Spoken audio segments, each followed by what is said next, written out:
India और मैं हूं आपके साथ निशा सिंह। चाणक्य न्यूज इंडिया के खास कार्यक्रम राजनीति में आपका स्वागत है। राजनीति में आज हम बात करेंगे बहुजन समाज पार्टी यानी बसपा में चल रहे पारिवारिक विवाद के बारे में।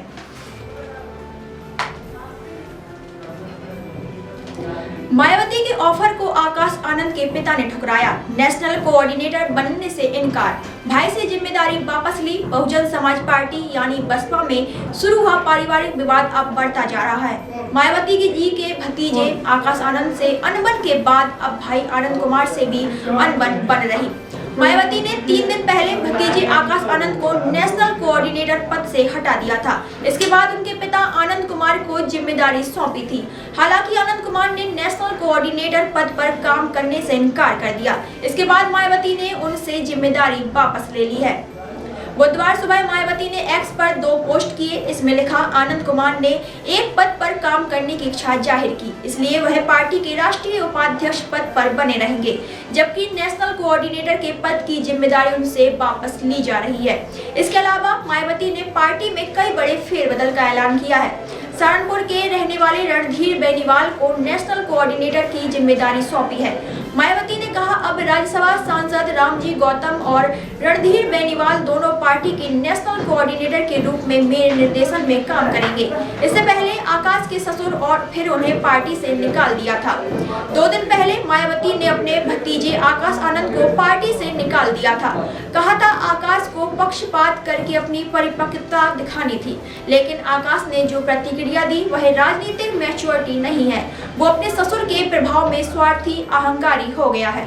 इससे 1 दिन पहले यानी 2 मार्च को बसपा सुप्रीमो ने आकाश को पार्टी के सभी पदों से हटाया था।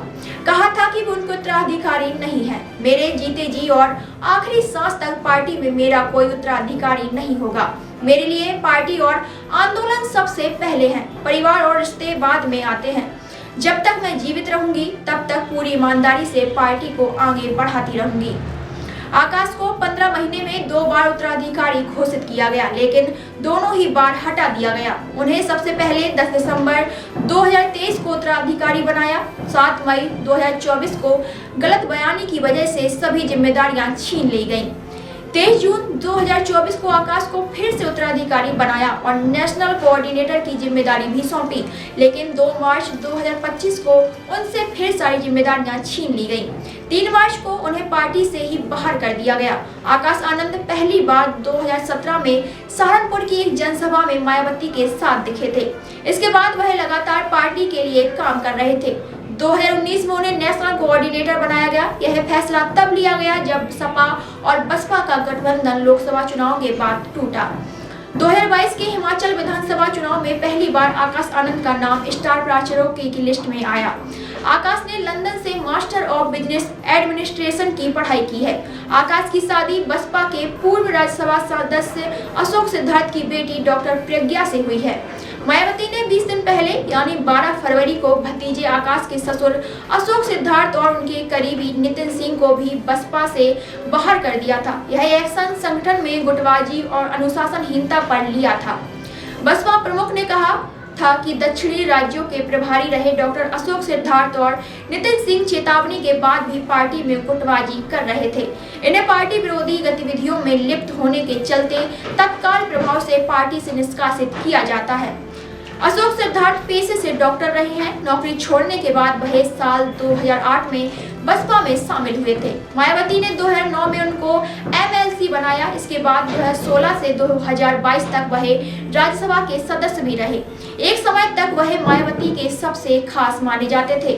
कौन है आनंद कुमार? बसपा के अंदर क्या है अहमियत?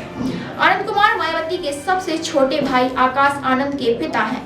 उन्हें मायावती का बेहद भरोसेमंद माना जाता है। आनंद कुमार ज्यादातर पर्दे के पीछे से ही पार्टी में अपनी भूमिका अदा करते रहे। उन्हें आमतौर पर मायावती के साथ रैलियों में भी नहीं देखा जाता है। आनंद कुमार कभी नोएडा प्राधिकरण में क्लर्क हुआ करते थे। मायावती के यूपी के मुख्यमंत्री बनने के बाद उनकी संपत्ति तेजी से बढ़ी। आनंद पर फर्जी कंपनी बनाकर करोड़ों रुपए कर्ज लेने का आरोप भी लगा था। 2007 में मायावती की सरकार आने के बाद आनंद ने एक के बाद एक 49 कंपनियां खोली थी। सहारनपुर के रहने वाले रणधीर सिंह बेनीवाल जाट समुदाय से ताल्लुक रखते हैं। उनका राजनीतिक सफर बसपा के साथ लंबे समय से जुड़ रहा है। बेनीवाल यूपी में बसपा के लिए जमीनी स्तर पर काम करते रहे हैं। उनकी पकड़ जाट बहुल क्षेत्रों में ज्यादा मानी जाती है। बसपा केंद्रीय प्रभारी रणधीर बेनीवाल पर पार्टी के धन का दुरुपयोग कर संपत्ति अर्जित करने के गंभीर आरोप लगे थे। आरोपियों के मुताबिक 2019 में बसपा प्रभारी बनने के बाद से बेनीवाल की संपत्ति में अप्रत्याशित वृद्धि देखी गई।